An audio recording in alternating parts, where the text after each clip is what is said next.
I like the idea of keeping Congress abreast, but I wouldn't have to do that. Sure. Nancy Pelosi actually said you must have congressional approval. So you disagree with her on that? I disagree. I think most people seem to disagree, but I do like keeping them. They have ideas, that intelligent people, they'll come up with some thoughts. I actually learned a couple of things the other day when we had our meeting with Congress, which were, I think, helpful to me. But I do like keeping them abreast, but I don't have to do it illegally. President Trump says he does not need to get congressional approval to launch a military operation against Iran. Joining us now, Vice Chair of the House Armed Services Committee, Democratic Congressman Anthony Brown of Maryland. He is a veteran of the Iraq War and received the Bronze Star. He is set to join a bipartisan effort in the House which would prevent the Trump administration from going to war with Iran on the basis of the 2001 authorization of use of military force. So thank you so much for being with us, Congressman. This obviously has been a debate that's been going on for, 30 years, 40 years. At what point does Congress take its power back? Look, today I'm joining Representative Ro Khanna and Matt Gaetz from Florida. It's a bipartisan effort, and we are going to clearly state in this amendment to the Defense Authorization Act that the 2001 AUMF, and that's the authorization that allowed us to go into Afghanistan against the Taliban and al-Qaeda, that does not apply if the president makes a decision to introduce military force in or against Iran. Contrary to what he just said yesterday, if that is his intention, he has to not only confer with Congress, but under most circumstances, he is going to have to get authorization from Congress. And I think now we have a growing bipartisan group of legislators that are willing to enforce that. I believe we're going to make it happen in the House. I'm a little disappointed with what happened yesterday in the Senate, but that's our goal. Congressman Brown, what do you anticipate if Donald Trump had to make the case for war and pass a new AUMF? Would he be able to rally support for another war on another front? Look, it's all condition based. If there is an attack against U.S. territory possessions or the armed forces, clearly he would have support in order to protect Americans.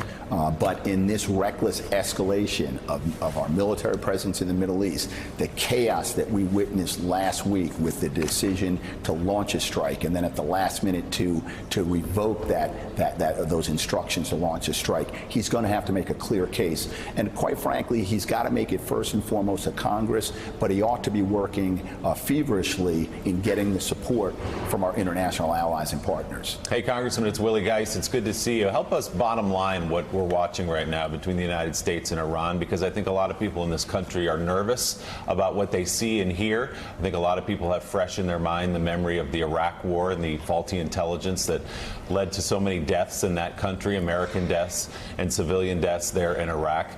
What's your level of concern that there might be an armed conflict right now between the United States and Iran? So my concern is that the president is going to stumble into war. Over the last 3 weeks or so, we received briefings, classified and unclassified, about malign behavior by the Iranians. Keep in mind, they've been engaged in this behavior for 30 years. Yeah. And with the escalation of the U.S. presence, both ground forces, naval vessels, intelligence assets, all of this publicly reported by the administration, you run the risk. The president runs the risk that he's going to strike against Iran. It could be in any domain, cyber, air, land, or sea. And that Iran, which is very unpredictable, would in turn respond, which would force us to respond again. Next thing you know, we're in a major conflict. And I can tell you, a conflict with Iran is going to be a lot more costly, both in lives and money, than it was in Iraq. This is not about an airstrike like you saw the administration do in Syria with absolutely no response. Iran is ready and able to respond to military action by the United States. It'll be costly. Congressman, what's the status of the bill, $4.5 billion emergency aid package to address the humanitarian crisis at the border? There are concerns about sending more money to the Trump administration for this unless they deal with migrant children, the situation with them, and also trying to get everybody on board to support this one package. Where does it stand? Look, so if not today, certainly this week, we in the House are going to put forward a humanitarian aid package. It's going to have funding for the medical needs, the adequate shelter needs, the food. It's going to address this very horrific condition created by the Trump administration. There is a humanitarian crisis at the border, and it's not created solely by the fact that migrants are moving north. It's created by this very cruel policy of deterrence that has been designed and implemented by the Trump administration, and you've reported on it. It's got widespread report about the horrific conditions that children are in today at places like the Clinton why are some facility. progressives upset with this bill? Why were some progressives yesterday like time's talking of the about essence. voting against this? Look, no one should vote against this, quite frankly. This is not about supporting the border wall, and this is not about supporting a more robust ICE or border protection activity. This is about bringing direct relief, medical, food, adequate shelters to children who are in need because of the policy of this administration.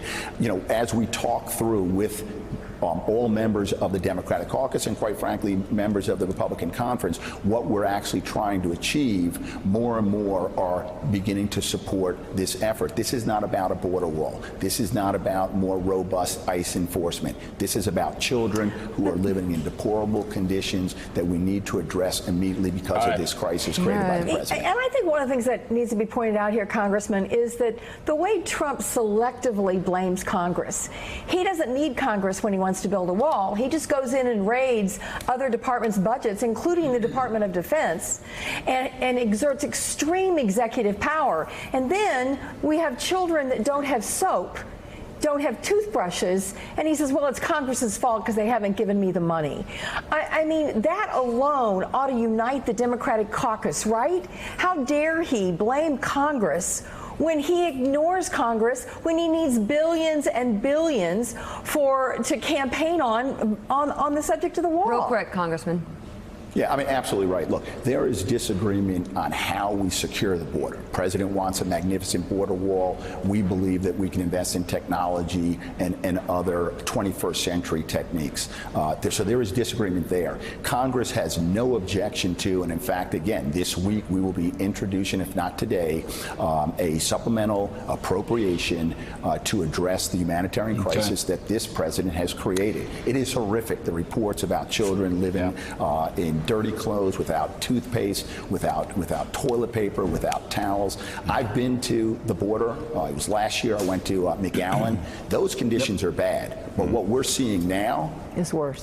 What I saw pales in comparison to what is being reported and what is happening Congressman today. Anthony Brown, thank you very much. And Claire, thank you as well. Thank you, Claire. Still ahead, Joe Biden faced criticism from fellow Democratic White House hopefuls last week over his comments about working with segregationist senators. But despite the backlash, the former VP is still sitting at the top of the polls. We'll dig into the new numbers. Plus, the #2 Democrat in the Senate, Dick Durbin, will be our guest. You're watching Morning Joe. We'll be right back. Thanks for checking out MSNBC on YouTube, and make sure you subscribe to stay up to date on the day's biggest stories. And you can click on any of the videos around us to watch more from Morning Joe and MSNBC. Thanks so much for watching.